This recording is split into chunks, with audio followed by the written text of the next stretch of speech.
On February 24th, 2022, Russia launched its official invasion on Ukraine, leaving mayhem and destruction and a pile of bodies in its wake. 352 civilians, 14 children, and 2,870 soldiers dead. My name is Sean Rinty. I'm a student at Pueblo Community College, and I stand with Ukraine. Mirella Hadid, a spokeswoman for the Kiev Red Cross, spoke to Washington Post from an underground bunker as chaos ensued above her.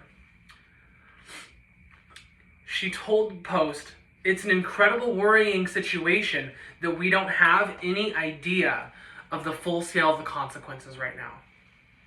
Since Russia's invasion on Ukrainian territory, citizens have suffered losses in terms of shelter and basic needs. Ukrainians are in dire need to help them overcome this dangerous situation that is surrounding them. Ukrainians need food supplies, sanitary products, medical supplies for those that become sick or get injured out on the battlefield. Many Ukrainians have also fled to other countries to evacuate their homes, or they have left and evacuated their homes in search of underground shelter in bunkers and subway stations and basements. CNN's Paul Murphy has reported witnesses' accounts of cathedrals, schools, housing blocks, and hospitals of airstrikes and military attacks wiping out shelter and endangering the lives of Ukrainian people in above-ground shelters and decreasing the amount of resources that are around them. Many refugees fleeing to other countries also need financial aid, so that way when they flee to these other countries can meet them with the needs that they actually have. UN High Commissioner Filipino Grandi told CNN that we are looking at the biggest refugee crisis in Europe in over a century, with an estimated 4 million Ukrainian refugees in the coming months if this war continues. But with supplies in need for growing refugees in the country and out, we can aid Ukrainian citizens through giving to them through humanitarian groups. Financial donations can help displaced refugees and can aid Ukrainians in shelters with basic food resources and medical equipment. NPR has given us a short list of many different humanitarian organizations that are ready to give aid to Ukrainian crisis. UNICEF, Voices of Children, the International Red Cross, and Save the Children are just a few out of many. I'll leave the link down below just so you can go ahead and view it.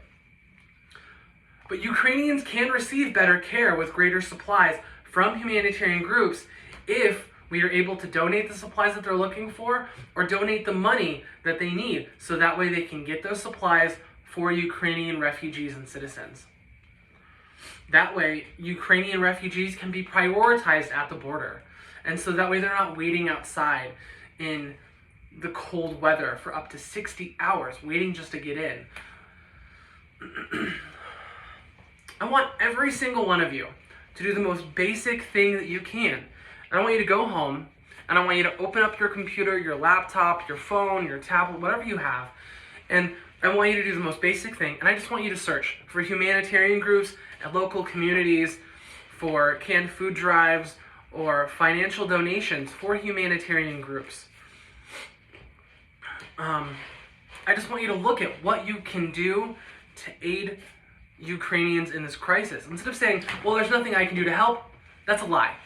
And I want you to prove that to yourself. I want you to go open your browser and look up something. Find something that you can do, because you can. You can make a difference. And if you can't donate, you can raise awareness by putting sanctions on Russian products. You can look into local protests. You can do something. You can get involved by making a donation. You can help humanitarian groups. You can volunteer. And all of that will go a long way. As I approach to conclude this topic, I want you to know that there are many ways that we can all get involved and help Ukrainian citizens that are in need. I urge you to locate whatever it is, whatever humanitarian sources that are out there that are local to you. Find them, reach out to them, talk to them, consider it. Let's start talking about it. In closing, I would like to thank all of you for listening to me and taking the first steps to help in this time of crisis, which is becoming involved and becoming present here and now, and looking at what is going on around us and in our world. As Russia ramps up its attack on Ukraine, many refugees are finding themselves displaced from their families, their homes, and in need of medical attention, food, shelter, and basic needs. Humanitarian groups are out there waiting on the ground, ready to help. And other countries are being prepared to be swarmed by refugees. And if they have the help that they need, if these humanitarian groups have the supplies that they need, they can meet the needs of the refugees at the borders. How would you feel if you had to leave your close friends and your family, your beloved pets, your loved ones, never knowing you will ever see them again? How would you feel knowing that your infant in your arms could die from hypothermia at a 4-day hike to another country as you evacuate your home? How would you feel holding your kids in an underground bunker, not knowing how long you have as airstrikes rain down above you? How would you feel if your country was being invaded? And how would you feel if you knew that no help was coming?